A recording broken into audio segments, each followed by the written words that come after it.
Selamat pagi Indonesia. Anda menyaksikan seputar Bali terkini pukul 9 WITA bersama saya Dwi Vera. Keberadaan lahan pertanian yang semakin menyempit di Kota Denpasar kini diupayakan untuk bisa bertahan. Berbagai terobosan dicoba dalam menjaga dan mempertahankan lahan pertanian oleh Dinas Pertanian Tanaman Pangan dan Hortikultura.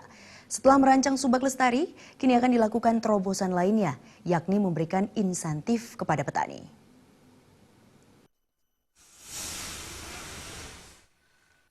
Kepala Dinas Pertanian Tanaman Pangan dan Hortikultura Kota Denpasar, IGD Ambara Putra menegaskan, pemberian insentif ini akan diterapkan pada 2017 mendatang. Saat ini pihaknya sedang merancang landasan pemberian insentif ini. Menurut Ambara, petani yang akan diberikan insentif ini, yakni mereka yang menjual gabahnya ke usaha penyusuan beras di Denpasar. Kalau petani itu menjual hasil panennya kepada tengkulak, tidak akan diberikan insentif.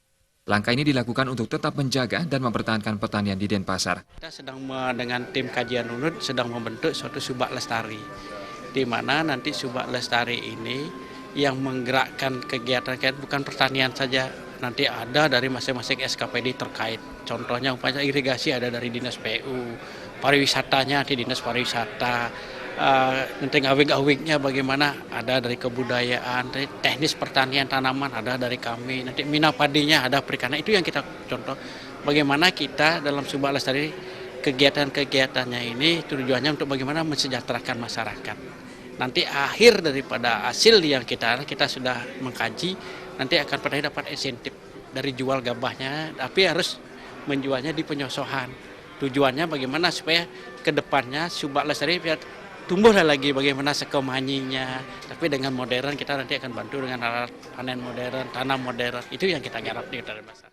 Ditambahkannya, langkah untuk mempertahankan pertanian di Denpasar sudah dilakukan dengan merancang Subak Lestari di beberapa lokasi.